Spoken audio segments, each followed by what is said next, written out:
आदाब, नमस्कार। मेरा नाम है मोनिस खनवर और आप देख रहे हैं मुंसिफ टीवी की खास पेशकश बड़ी खबर है।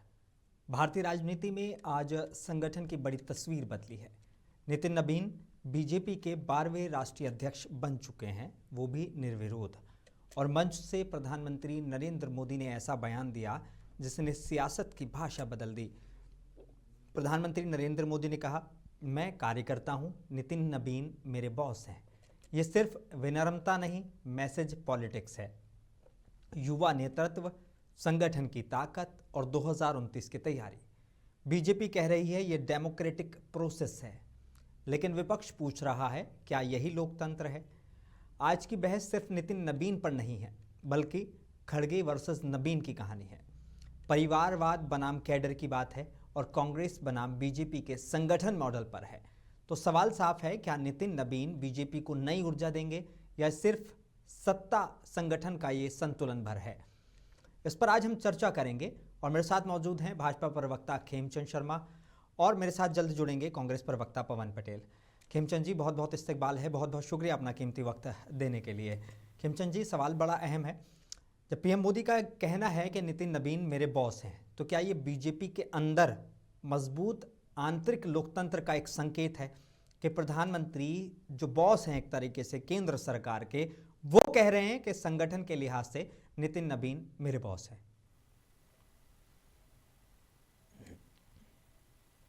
खेमचंद जी,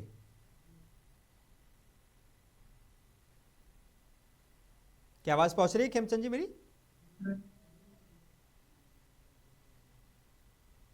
खेमचंद जी, क्या सुन पाए मुझे? खेमचंद जी, अगर आवाज आ रही है तो अनम्यूट कर लीजिए प्लीज।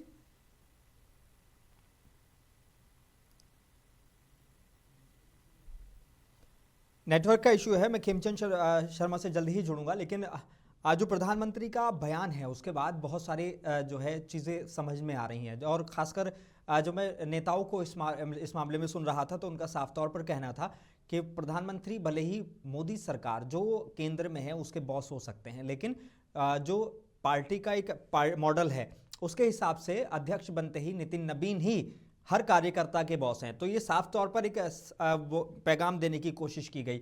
और आज जो मंच पर बहुत अहम चुनिंदा चेहरों को सिर्फ जगह दी गई, बाकी चाहे आप मुख्यमंत्री हों, चाहे आप कार्यकर्ता हों, चाहे आप मंत्री हों, चाहे जिलाध्यक्ष हों, चाहे प्रदेश अध्यक्ष हों, आप सामने बैठेंगे। आपके लिए कोई स्पेशल अरेंजमेंट नहीं है। ये भी बीजेपी में देखने को आज मिला।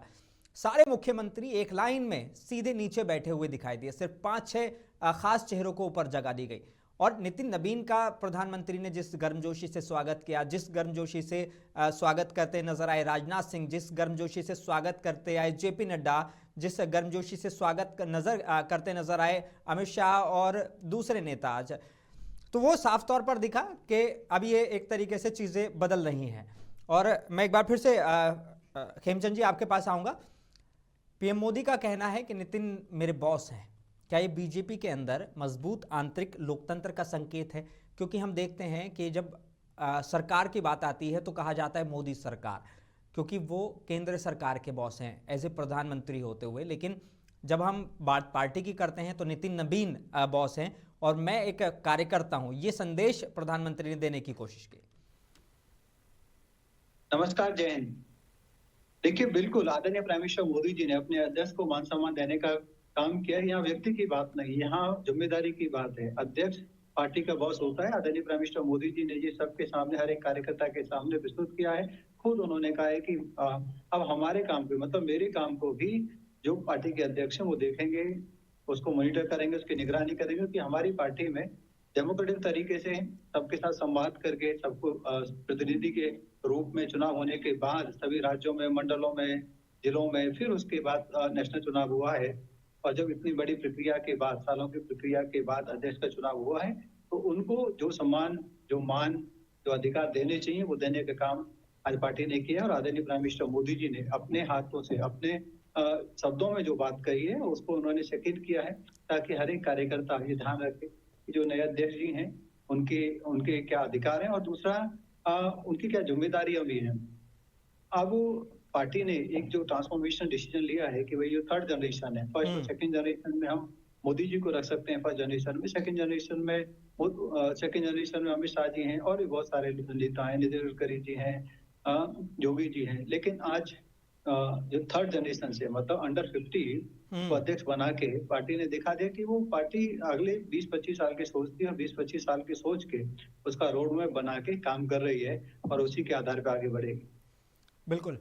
पवन जी, आपके पास आऊँगा और सवाल बड़ा अहम है। पहले तो आपका इस्तकबाल है मुंसिफ टीवी में। आज बड़ी खबर में नितिन नबीन के निर्विरोध चुनाव को कांग्रेस लोकतंत्र की कमजोरी क्यों मान रही है? मैं कांग्रेस के कई नेताओं के बयान सुन रहा था। अब जिस तरीके से खेमचंद जी कह रहे हैं कि पहले जिलों के चुनाव हुए, फिर राज्यों के चुनाव हुए, फिर जो है जाके राष्ट्रीय अध्यक्ष का चुनाव हुआ है, तो इसे लोकतंत्र की कमजोरी कांग्रेस क्यों कह रही है? अनम्यूट कर लीजिए। कह रहे हैं कि सालों से प्रक्रिया चल रही थी, तो मुझे तो कहीं समझ में नहीं आया ना। कहीं पूरे मीडिया जगत में सब जगह मेरी कई सारी डिबेट हुई और जितना मैंने प्रिंट मीडिया को देखा, सबने बोला कि किसी व्यक्ति ने को किसी 3 व्यक्तियों को पता था, एक मोदी जी, अमित शाह और किसी एक व्यक्ति को और पता था कि नितिन जी को अध्यक्ष बनाया जा रहा है। अभी अलग बात है कि अध्यक्ष बनने के बाद आप कुछ भी बोल दीजिए कि हमारी लोकतांत्रिक प्रक्रिया हुई है।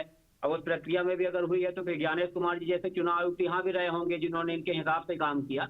तो ये अलग बात है कि इस तरह कर रही है पार्टी। हमेशा 20-25 साल का जो सोचती है, जो ये बता रहे हैं पार्टी सोचे सब कुछ करे, लेकिन ये पार्टी सत्ता में भी है, इस चीज को भूल जाते हैं। ये सत्ता में है तो देश के बारे में भी सोचना चाहिए, युवाओं के बारे में भी सोचना चाहिए। हम तो शुभकामनाएं देते हैं और उम्मीद करते हैं कि अभी तक का जिस तरह का कार्यकाल था, भले अध्यक्ष और चेहरा बदल, कम से कम भारतीय जनता पार्टी का जो चरित्र है उस चरित्र में भी कुछ ना कुछ बदलाव आना चाहिए। उस चरित्र पे देखना चाहिए कि जिन लोगों को हमारे देश के इतने ताकतवर प्रधानमंत्री जी ने गलत झूठ बोला, उन सब की दिशा में भी आगे बढ़ना चाहिए। और आज कई सारी डिबेट हुई कि मतलब मोदी जी ने पता नहीं क्या संकेत देने का काम कर दिया है। 45 साल की भारतीय जनता पार्टी और 45 साल का युवा, पता नहीं क्या फार्मूला है। ये तो मतलब बड़ा संजोग की बात है कि सिंपल सी बात है कि भाई कोई ना कोई 45 साल का, कोई 46 साल का होगा। ये कौन सा संजोग है कि पार्टी और नितिन जी को मतलब ये भी ढूंढ के लाए? ये कौन सा फार्मूला है कि दोनों जब एक ही साल के होंगे तब जाके ज्यादा डेवलपमेंट होगा? अब अगर युवाओं को हम युवा के नाम पर अध्यक्ष बना देंगे और हम ये कहें कि अब पूरे विश्व के युवाओं का मोदी जी ने ऐसा रास्ता दे दिया कि पूरे विश्व को युवाओं के लिए कोई रास्ता ही नहीं है, तब मोदी जी के समर्पित है, भारतीय जनता पार्टी को समर्पित है।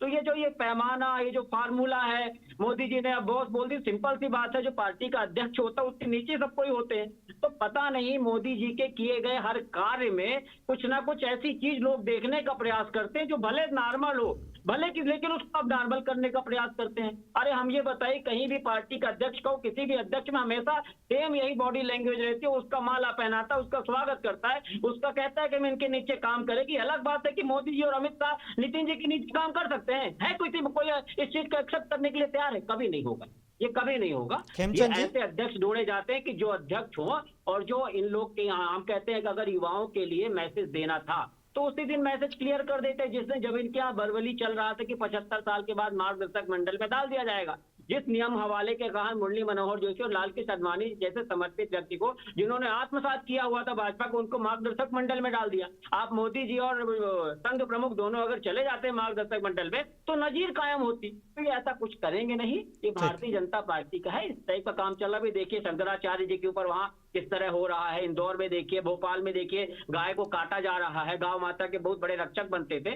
तो हम कहते हैं इन सब में भी करना चाहिए। सत्ता में आपकी जिम्मेदारी, मैं, मेरी पार्टी, मेरा कार्यकर्ता से हट के मैं, मेरा देश, मेरा नौजवान, मेरा किसान भी होना चाहिए। ठीक। खेमचंद जी, नितिन नबीन निर्विरोध अध्यक्ष बने हैं, इसे आप सर्वसम्मति कहेंगे या मुकाबले की कमी? एक तो ये सवाल जो कांग्रेस लगातार उठा रही है। दूसरा, अभी वो कह रहे हैं सीधे तौर पर कि मैं, मेरी पार्टी से हटकर मैं, मेरा देश देखना चाहिए। हालांकि प्रधानमंत्री नरेंद्र मोदी के बयानों में आज वो दिखा, उन्होंने साफ तौर पर कहा। लेकिन क्या वाकई जो जिस तरीके से पवन जी कह रहे हैं वो जमीन पर भी आत्मसात होता नजर आएगा? देखिए, जो पवन जी कह रहे हैं वो एक इस तरीके से मैं कह सकता हूँ कि कहीं ना कहीं उनको ईर्ष्या हो रही है कि उनकी पार्टी में या दूसरी पार्टियों में इस तरीके का चुनाव क्यों नहीं हो पाता, इस तरीके की आम सहमति क्यों नहीं बन पाती। इस तरीके से पूरी लीडरशिप एक नए व्यक्ति के पीछे, कल तक वो एक मात्र एमएलए थे, एक स्टेट में एक छोटे मंत्री थे, और आज विश्व की सबसे बड़ी पार्टी के राष्ट्रीय अध्यक्ष हैं। और आदरणीय प्राइम मिनिस्टर मोदी जी भी कह रहे हैं कि वो मेरे काम को देखेंगे, मेरे काम को मॉनिटर करेंगे। तो ये एक जो ब्यूटी है कि एक जमीनी कार्यकर्ता को इतनी बड़ी जिम्मेदारी दे देना, और उस पर आम सहमति होना, सभी मंत्री, सभी मुख्यमंत्री सामने बैठ के उनको अपना समर्थन दे रहे हैं, मान सम्मान दे रहे हैं, तो वो उनके यहाँ पे क्यों नहीं हो पाता? तो कहीं ना कहीं उनको ईर्ष्या है और उसी ईर्ष्या में वो इस तरह की टिप्पणी कर रहे हैं। लेकिन मैं ऐसा समझता हूँ कि ये एक आम सहमति का मतलब होता है कि संवाद हुआ, वर्षों तक संवाद हुआ और नीचे तक प्रक्रिया चली और उस प्रक्रिया में जो बेस्ट नाम निकल के आया वो आप सभी के सामने, हम सभी के सामने है।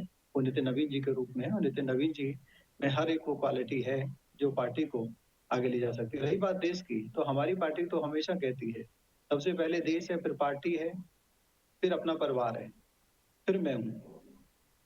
तो मैं तो हमारे यहाँ पे सबसे लास्ट में, लेकिन आज आदरणीय prime minister Modi ji party कार्यालय में बैठे थे, कार्यकर्ताओं के बीच में बैठे थे, अपने नए अध्यक्ष के समकक्ष बैठे थे, तो वहां पे ऑब्वियसली पार्टी की बात होगी। अब ये इस तरीके की बातें करके कहीं ना कहीं जो मैं कह रहा था कि अपने ईर्ष्या द्वेष को प्रदर्शित कर रहे हैं, वही और कुछ नहीं। क्या वाकई ईर्ष्या हो रही है पवन जी? नहीं मतलब क्या लॉजिक, कुछ भी लॉजिक देते जाओ। मतलब इनके लिए देश सबसे सर्वोपरि, तो देश कर्जे में चला जा रहा है। अब पार्टी सर्वोपरि नहीं, इसलिए पार्टी का बैलेंस 11-12 हजार करोड़ चला जा रहा है। ये मतलब भी जन बड़ा समझ नहीं पा रहे हैं। कितने लोगों ने मारा भैया, आप बोल रहे कि सबसे अच्छा नाम कहीं कौन कौन थे? कौन? जब ये साथ में बोलेंगे, ये गलत बात, ये गलत बात है इमरान जी। ये अब बोलिएगा, आप बोल लीजिए, आपका पेट भर जाए फिर मुझे बताइएगा। आप बोलिए। देखिए मेरा निवेदन है कि वही बोला, अगर देश सर्वोपरि होता तो देश के युवा को रोजगार मिल गया होता। देश सर्वोपरि होता तो 750 किसान शहीद हुए होते। देश सर्वोपरि होता तो मंत्री को, आपका मंत्री जो सेना की बहन के ऊपर गलत टिप्पणी करता उसको अंदर कर देते। आज ही सुप्रीम कोर्ट ने बोला कि बस करो भाजपा, अब उसको बर्खास्त करना पड़ेगा। अब विजय शाह मंत्री को आज ही के पेपर में था। तो आपके लिए देश सर्वोपरि है लेकिन देश के साथ खिलवाड़ करोगे। आपके साथ युवा सर्वोपरि है लेकिन युवाओं को रोजगार नहीं मिलेगा। आपके साथ किसान सर्वोपरि है लेकिन 750 किसान शहीद हो जाएंगे। ये सर्वोपरि की जो परिभाषा है वो समझ में नहीं आता। भ्रष्टाचारी रहेगा, जब आपके साथ शामिल हो जाएगा तो भ्रष्टाचार खत्म हो जाएगा। आपका गड़ा हुआ कार्यकर्ता है लेकिन कांग्रेस पार्टी से लोगों को खरीद करके लाओगे और सरकार बनाओगे। तो जो दोहरा मापदंड है, दोहरे मापदंड को खत्म करिए। हमारी शुभकामनाएं हैं कि नवीन नितिन जी नए अध्यक्ष बने हैं, वो आपकी पार्टी में भी कुछ ना कुछ करें कि जो भारतीय जनता पार्टी का चरित्र है उसको बदलने का प्रयास करें। और लेकिन आज पवन जी पीएम मोदी का ये कहना कि मैं कार्यकर्ता हूं, तो क्या ये प्रतीकात्मक है या वास्तविक सत्ता संतुलन है? क्योंकि वो तो कह रहे हैं कि अब सिर्फ ये जो अध्यक्ष बने हैं, पार्टी के अध्यक्ष तो हैं, लेकिन जिम्मेदारी सिर्फ पार्टी अध्यक्ष तक नहीं है, एनडीए को परिवार को जो है उनको साथ लेकर चलना है।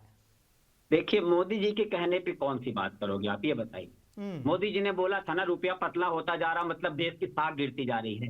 अब आज रुपया पतला हो रहा तो देश की साख बढ़ती जा रही है। जीएसटी हम घटाएंगे तो मास्टर स्ट्रोक, जीएसटी बढ़ाएंगे तो मास्टर स्ट्रोक, तीनों काले कानून लाएंगे तो मास्टर स्ट्रोक, तीनों कानून वापस करेंगे तो मास्टर स्ट्रोक। तो मोदी जी के पलक झपकने से लेके एक कार्यवाही कोई ना कोई मास्टर स्ट्रोक होता ही है ना। कैसे कौन किसने हिम्मत के बोल दे मास्टर स्ट्रोक नहीं है? मोदी जी की आप अभी देखिएगा, इसको ऐसा पूरा बखान होगा कि वो लेफ्ट साइड से आए, वो राइट साइड से आए, राइट साइड से बैठने का मतलब ये होता है। तो ये तो सिंपल सा स्वाभाविक प्रक्रिया है कि कोई अगर अध्यक्ष बनता है, पार्टी का अध्यक्ष सर्वोपरि होता है। ये कोई बहुत बड़ी बात नहीं है। कोई मोदी जी ने ऐसा चमत्कारिक बयान नहीं दे दिया। आप काम करिए, आप सरकार में हो, आप काम करके बताइए कि देश का बैलेंस बढ़ जाए, कर्जा कम हो जाए तो मानू मास्टर स्ट्रोक है, किसानों की आय दुगनी हो जाए तो मैं मानू की मास्टर स्ट्रोक है। और मैं इसके बाद भी शुभकामनाएं देता हूं कि आपके अध्यक्ष बनाए। हर पार्टी की अपनी अपनी प्रक्रिया होती है। आपके यहाँ तानाशाही की प्रक्रिया है, आपके यहाँ पर्ची वाली प्रक्रिया है, आप उसको करिए। आप खड़गे जी को बात करते हो, हम खड़गे जी को इतना बड़ा लोकतांत्रिक प्रक्रिया अपनाते हुए वोट डाल करके वो बने तो उसमें आप खामियां निकाल रहे हो, तो आप कुछ भी नहीं कह सकते। भारतीय जनता पार्टी जो कहे वही सही है। ठीक है खेमचंद जी, बीजेपी परिवारवाद पर अक्सर हमला करती है, तो क्या नितिन नवीन का उभार कैडर पॉलिटिक्स की जीत है? हालांकि कहा उनको भी यही जा रहा है कि उनके पिता भी बीजेपी में थे और जो है विधायक भी रह चुके हैं, तो क्या ये परिवारवाद की राजनीति नहीं है? नहीं, आपने खुद ही साफ कर दिया, उनके पिता राजनीति में थे, लेकिन क्या उनके पिता को गारंटी थी कि वो मंत्री बन जाए, मुख्यमंत्री बन जाए, या केंद्रीय मंत्री बन जाए, या केंद्र में राष्ट्रीय अध्यक्ष बन जाए, या फिर केंद्र में प्रधानमंत्री बन जाए? नहीं, इनके परिवार में है। पहले पंडित नेहरू, फिर श्रीमती इंदिरा गांधी जी, फिर राजीव गांधी जी, संजय गांधी जी, श्रीमती सोनिया गांधी जी, राहुल गांधी जी, प्रियंका गांधी, सबको गारंटी, प्रियंका गांधी के कितने बच्चों को लोग भी गारंटी है। बलिदान हुए वो भी थोड़ा सा। लेकिन हमारे यहाँ पे तो ऐसा गारंटी नहीं है। हमारे यहाँ पे लोकतंत्र के तहत और जो कार्यकर्ता की क्षमता है उसके तहत जिम्मेदारियां बढ़ती हैं, और किसी की भी जिम्मेदारी फिक्स नहीं है, समय के अनुसार जिम्मेदारी बदलती है। नड्डा जी ने शानदार काम किया, अच्छा काम किया, उनकी जिम्मेदारी बदली, कल तक वो अध्यक्ष थे, आज वो पूर्व अध्यक्ष हो गए। उनसे पहले आदरणीय राजनाथ जी अध्यक्ष थे, अमित शाह जी अध्यक्ष थे, नितिन गडकरी जी अध्यक्ष थे, तीनों के तीनों पूर्व अध्यक्ष आज मंच पे बैठे और उन्होंने नए अध्यक्ष का स्वागत किया। तो ये प्रक्रिया एक हेल्थी डेमोक्रेसी को दिखाती है। पवन जी, ऐसा नहीं है बीजेपी परिवारवाद पर आपके ऊपर भी हमला करती है। दो पूर्व नहीं, अध्यक्ष देखिए परिवारवाद पे हमला करती है तो परिवार के सेक्रीफाइस, परिवार के त्याग। वो अध्यक्ष कहता है कि भाई जो आला कमान है वो कोई और है, ऐसा यहाँ पे नहीं। आला कमान जनता होती है ना, वो बता तो रहे, आला कमान जनता होती है, आला कमान जनता होती है। देखिए भारतीय जनता पार्टी जो है, खड़के साहब कहते हैं कि आला कमान तो गांधी परिवार है, जहाँ दो पूर्व अध्यक्ष हैं, समझते हैं जो मेरे को चलाते लेकिन हैं। पवन जी बीजेपी परिवारवाद पर आपको, सोनिया गांधी प्रधानमंत्री बन गई होती। अगर हमारा लक्ष्य प्रधानमंत्री बनना होता, सोनिया गांधी प्रधानमंत्री बन गई होती। उसकी चिंता मत करिए, पूरी दुनिया ने देखा किस तरह क्या बात हुआ है। मनमोहन सिंह जी को बताया, सही निर्णय करते हुए अटल बिहारी वाजपेयी को इतना बाहर भेजा गया था, तो राजीव गांधी जी ने भेजा था। तो ये बात हमें पढ़ाने का प्रयास मत करिए। भारतीय जनता पार्टी का चरित्र है, हम अगर लोकतांत्रिक प्रक्रिया को लोकसभा की सदस्यता गई क्योंकि आप लोगों ने उनको सुपर पीएम बनाया हुआ था, सब जानते हैं। आप संवैधानिक तौर से बना नहीं सकते थे, देश उसको मानता नहीं, इसीलिए उनको प्रत्यक्ष रूप से 300 सांसदों को निलंबित किया है। आपकी तानाशाही की सरकार में 300 सांसदों को निलंबित कर दिया और सांसदों को बाहर करके लिया। तीनों काले कानून क्यों बनाए थे भैया? तीनों काले कानून क्यों बनाए थे? फिर तीनों काले कानून वापस क्यों लिए? सरकारों को बर्खास्त करने वाली कांग्रेस हम पे आरोप लगाती है। मोदी जी ने 11 साल सरकारों को गिराने वाली, खरीद फरोख्त करने वाली। मध्य प्रदेश में कितने मंत्री खरीदे हैं? गोवा में कितने मंत्री खरीदे? को पहले देखे हैं, जो पूरे देश में इमरजेंसी लगा देते हैं, वो आज हम पे आरोप लगाए। ये अपने आप में इमरजेंसी के बाद कितनी बहुमत आई थी? इमरजेंसी के बाद कितनी बहुमत आई थी? इमरजेंसी के बाद कितनी बहुमत आई थी कांग्रेस की? रहीम जी बताइएगा, जब मुझे बोल रहा हूँ, मेरा चिल्लाने की हिम्मत नहीं, जब बोलना बताइएगा। देख सकता है, टॉप इनका जब पेट भर जाए तो बता निभा सकता है।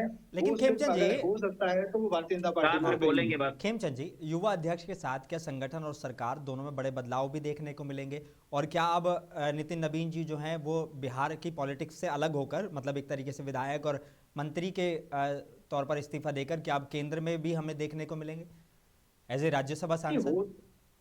नहीं, देखिए वो तो मैं कुछ उसमें कमेंट नहीं कर सकता, वो तो पार्लियामेंट बोर्ड का और खुद अध्यक्ष जी का अपना विषय है। लेकिन हाँ, अब वो बिहार की पॉलिटिक्स से तो बाहर आ चुके हैं, वो राष्ट्रीय पॉलिटिक्स है। वो आदरणीय प्राइम मिनिस्टर मोदी जी ने खुद कह दिया है, ना सिर्फ पार्टी को उनको देखना है पूरे देश में, बल्कि वो एनडीए को भी संगठित करेंगे। तो ऑब्वियसली अब वो बिहार के नेता नहीं, अब वो राष्ट्रीय नेता हैं, वो राष्ट्रीय पार्टी को हैंडल कर रहे हैं, राष्ट्रीय पार्टी के अध्यक्ष हैं। उनको क्या क्या और जिम्मेदारी देनी है वो हमारा पार्लियामेंट बोर्ड डिसाइड करेगा। ऑब्वियसली नए अध्यक्ष हैं तो नई टीम आएगी, नई टीम में परिवर्तन होते हैं, कितने परिवर्तन होंगे, कैसे परिवर्तन होंगे, ये पार्टी मिलकर डिसाइड करेगी। ठीक है पवन जी, मल्लिकार्जुन खड़गे बनाम नितिन नवीन, क्या ये उम्र और ऊर्जा की सियासी तुलना है?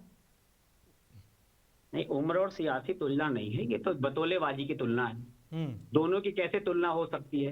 वो वोट डाल के लोकतांत्रिक प्रक्रिया में दो लोग नॉमिनेशन भर के करे थे। इनके आज तक हमेशा निर्विरोधी अध्यक्ष हुए, 13 या 11 जितने अध्यक्ष हुए जब से पार्टी बनी है, हमेशा निर्विरोधी घोषित किए। इनके इतने कार्यकर्ता, मतलब एक कार्यकर्ता उनके काबिल नहीं था। योग्यता का कौन से पैमाने में इनको आप योग्य कर लिए? कौन से पैमाने में शिवराज सिंह चौहान जो मध्य प्रदेश के अयोग्य घोषित हो गए, 3 बार सरकार लाई, उन्होंने किस हिसाब से होगी? ये इनकी कहने की बातें हैं कि कहा सबको पता है हम बड़ी लोकतांत्रिक प्रक्रिया भी, किसी भी चीज की डेफिनेशन बदलने में इनको महारत हासिल है। हम तो सिंपल सी बात करते हैं कि आप सत्ता में हो, जितनी बातें बोली आपने उन बातों को पूरा नहीं किया है, आज तक भी नहीं किया है, आगे भी नहीं कर रहे हो, फिर भी आपकी सरकार आ रही है। हमने बैंक बैलेंस की बात की तो हंसने वाली बात की, अगर आप देश सर्वोपरि होता तो देश का बैंक बैलेंस बढ़ता ना। सिंपल सी बात है, कैसे बैंक बैलेंस बढ़ गया? तो भारतीय जनता पार्टी के द्वारा किया गया हर काम एक मास्टर स्ट्रोक होता है। उस मास्टर स्ट्रोक के लिए चाहे इनको खामियाजा देश को भुगतना पड़े, चाहे किसी संबंधित वर्ग को भुगतना पड़े, चाहे किसान को, चाहे युवा को, चाहे नौजवान को। हमने बड़े सकारात्मक ढंग से बोला कि अगर आपके अध्यक्ष बदले हैं तो जो बातें आपने, कोई नई बातें करने के लिए नहीं निवेदन कर रहा हूं, मैं तो बोल रहा जो मोदी जी ने बोला था, जो आपने बोला था, उन बातों को पूरा करने का प्रयास करिए। हम कहते हैं वीएस शाह जैसे मंत्रियों को अगर आप लात मार के निकाल देते, जिसने हमारी सेना का अपमान किया है, तो मैं आपका स्वागत करता। लेकिन आप कभी नहीं करोगे। आप कहीं बंगारू लक्ष्मण थे, क्योंकि दलित समाज से आते थे, उनके ऊपर कुछ एक लेन देन का क्या केस हुआ था मुझे बहुत अच्छी तरह से ध्यान नहीं, तो उनको आपने 2 मिनट में बाहर कर दिया क्योंकि आपके पसंद के नहीं थे वो। अब बाकी आपके मंत्री बने हुए हैं, आपके जितने हैं भ्रष्टाचारी सब बने, उनको नहीं हटाओगे आप। जगदीश देवड़ा डिप्टी सीएम है, उन्होंने बोला पूरी सेना मोदी जी के चरणों में नतमस्तक है। इनके विधायक इनके साथ साथ इस टाइप का बयान दे रहे हैं कि पूरी सेना का शौर्य मोदी जी के चरणों में नमन कर दिया, और ये नितिन कुमार जी के चरणों में, नितिन कुमार जी के नीचे वो काम करें, ये कभी है संभव?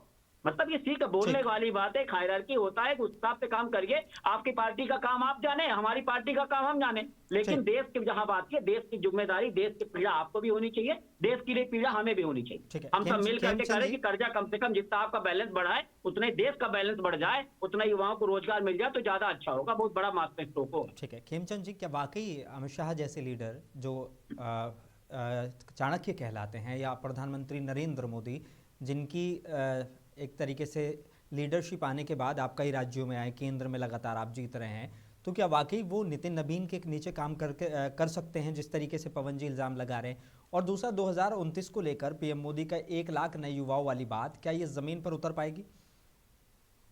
ये उतर रही है। सबसे पहले तो राष्ट्रीय अध्यक्ष जब युवा हो गए, 45 साल के हो गए, तो नीचे तक भी युवाओं को ऐड किया जाएगा। अगर युवा अध्यक्ष नहीं होती तो शायद मैं मान सकता था कि ऐसा होना मे बी स्लो हो, लेकिन जब राष्ट्रीय अध्यक्ष जो सबसे बड़ी पोजीशन ही युवा को दे दी, तो नीचे तक युवाओं को प्रतिनिधित्व दिया जाएगा, बढ़ावा दिया जाएगा। और ये हमारी पार्टी की सत्य प्रक्रिया है। जो सीनियर हैं, सीनियर भी रहते हैं, वो गाइड करते हैं, सहयोग करते हैं और नेतृत्व करते हैं, और नई नेतृत्व जो नई लीडरशिप है उसको तैयार करते हैं। और जब समय आता है तो वहां भी ट्रांजिशन भी होता है, और स्मूथ ट्रांजिशन होता है, क्योंकि नया नेतृत्व धीरे धीरे धीरे तैयार हो जाता है और पुराना नेतृत्व नए नेतृत्व के लिए अपना रास्ता छोड़ता है।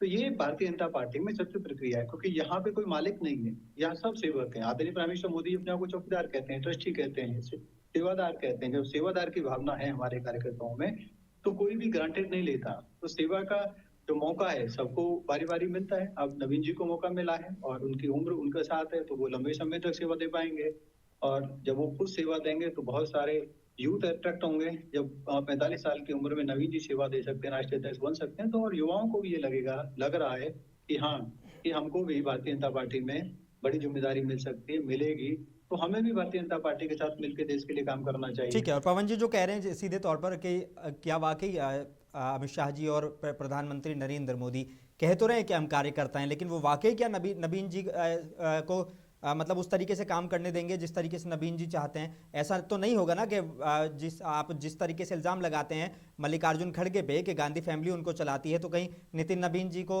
ये 2-4 लोग मिलकर चलाएं? नहीं, नितिन नवीन जी को 2-4 लोग मिलकर नहीं चलाने वाले। नितिन नवीन जी अपने हिसाब से, भारतीय जनता पार्टी में भी एक परंपरा है कि जो अध्यक्ष हैं वो प्रतिनिधि के नाते रहते हैं, कोऑर्डिनेटर के नाते रहते हैं, समन्वयक के नाते रहते हैं, और उनकी जो टीम है, विशेषकर जो पार्लियामेंट बोर्ड है, वो उनको मदद करता है। जितने भी बड़े मुद्दे होते हैं, पार्लियामेंट बोर्ड बैठता है, वहां पे डिस्कशन होता है, चर्चा होती है, परिचर्चा होती है, और चर्चा पर चर्चा करने के बाद वो राष्ट्रीय अध्यक्ष को अपनी एडवाइस, अपनी सलाह देते हैं, और वो उनको हमेशा मदद करते हैं उनके कार्य में। तो अभी जो वर्तमान पार्लियामेंट बोर्ड है वो लगातार उनकी मदद करेगा। फिर जब नई टीम बनेगी, उस पार्लियामेंट बोर्ड में भी प्लस माइनस में कुछ नए नाम हो सकते हैं, और जब उनकी नई टीम बनेगी, खेमचंद शर्मा का भी नाम हमें देखने को मिल सकता है? मिल सकता है, अब इंतजार भी करना पड़ सकता है। फिर शुभकामनाएं दे दीजिए अभी से।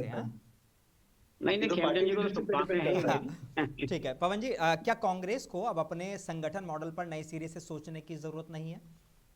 नहीं, हम इनके पहले से हम सोचना चालू कर दिए। माननीय राहुल गांधी जी ने संगठन सृजन अभियान के तहत पूरे प्रदेशों में एक साथ, पूरे बड़े बड़े प्रदेश हो, छोटे प्रदेश सब एक साथ, पूरे जिला अध्यक्षों की, ब्लॉक अध्यक्षों की नियुक्तियां निकाल दी कि आज तक ये लोग एक साथ नहीं निकाल पाए। तो कोई भारतीय जनता पार्टी से सीखने की जरूरत नहीं। हम तो सकारात्मक दिशा में, हमने जिस तरह देश की जब गुलाम था तब से जिस तरह हम काम कर रहे हैं, देश को आजादी दिलाए हैं, आज फिर से जिस तरह की वैचारिक गुलामी होती जा रही है उसमें फिर हमें जो ये इमरजेंसी की बात कर रहे थे, जो अघोषित इमरजेंसी है, उस अघोषित इमरजेंसी से हम फिर से छुटकारा दिलाने के लिए, निजात दिलाने के लिए फिर से हम उसी भूमिका में आ रहे हैं। इंदौर में दूषित पेयजल पीने से लोग मर गए, हमारा नेता राहुल गांधी आया, उनसे गले लगाया, उनके दुख में शामिल हुआ, खड़े रहे। ये लोग उनको रोकने का प्रयास करते, कहीं भी इस तरह की घटनाएं घटती है तो हमारा रास्ता क्लियर है। हम संविधान के हिसाब से देश को, युवा को, किसान को, मजदूर को उनके साथ कंधे से कंधा मिलाकर चलते रहेंगे। और ये भारतीय जनता पार्टी का लक्ष्य सत्ता में बना रहा है और पार्टी के बैंक बैलेंस को, पार्टी के जो 1 लाख 2 लाख युवाओं को पार्टी से जोड़ने से ज्यादा जरूरत है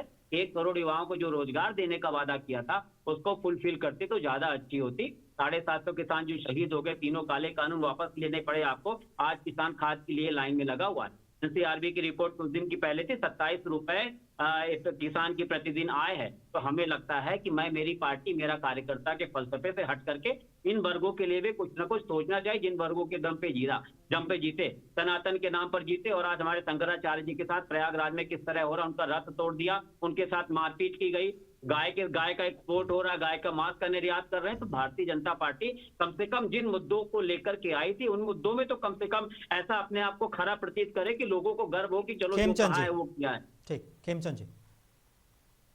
देखिए, भारतीय जनता पार्टी जिन मुद्दों के साथ आई थी उन पे अडिग है, काम कर रही है। हमारी सरकार भी अंत्योदय के अंतर्गत, अंत्योदय की भावना के साथ लगातार काम कर रही। जितनी भी हमारी सरकार है उसमें जो लास्ट मेन है उसके लिए काम कर रहे हैं। उसी की वजह से आज आप देखेंगे गांव में पक्के घर बन रहे हैं, गरीबों के लिए घर बन रहे हैं। आज फ्री में राशन दिया जा रहा है, जो राशन गोडाउन में सड़ जाता था आज वो गरीबों की थाली में जा रहा है। उसी की वजह से गांव-गांव में सड़क बन रही है, हर खेत में पानी की व्यवस्था हो रही है, बहनों को सपोर्ट दिया जा रहा है, बहनों को लखपति दीदी बनाया जा रहा है। वो सारे के सारे काम हो रहे हैं, वो गाँव को मजबूत करने के लिए, युवाओं को मजबूत करने के लिए, महिलाओं को मजबूत करने के लिए, क्योंकि हमारी जो भावना है वो अंत्योदय की भावना है, देश प्रेम की भावना है। एक सेकंड मुझे जी पवन जी। बहनों को मजबूत करने का किया जा रहा है, लेकिन बहनों को मजबूत करने की जो टाइमिंग होती, बिहार में 20 साल तक बहनों को मजबूत नहीं किया, लेकिन जब चुनाव आया और लगा हम हार जाएंगे तो बहनों को मजबूत करने लगे। ये जो परिभाषा है मजबूत करने की कि मजबूत करो और हमें वोट दो, ये परिभाषा को बदल दीजिए। सत्ता की इतनी भूख ज्यादा जरूरी नहीं होनी चाहिए, हद कर दिया आपने। आप चाहे युवा हो चाहे जहां आपको लगेगा आप हार रहे हो वहीं पे आपको उस वर्ग की चिंता सताने लगती है। ये रवैया को बदलिए। ठीक है पवन जी और खेमचंद जी, बहुत बहुत शुक्रिया मेरे साथ चर्चा में शामिल होने के लिए, अपना कीमती वक्त देने के लिए। तो बीजेपी को मिला है युवा राष्ट्रीय अध्यक्ष, पीएम मोदी ने बड़ा संदेश दिया है और विपक्ष ने खोल दिया है लोकतंत्र का सवाल। नितिन नबीन की ताजपोशी सिर्फ पद की बात नहीं है, ये 2029 की राजनीति का ट्रेलर है। अब देखना यह है क्या संगठन की ये ताकत जनता के भरोसे में बदलेगी या बहस सिर्फ मंचों तक सीमित रहेगी। यही है आज की बड़ी खबर। मैं हूं मोनी सनवर, मुझे दीजिए इजाजत, बने रहिए मुंसिफ टीवी के साथ।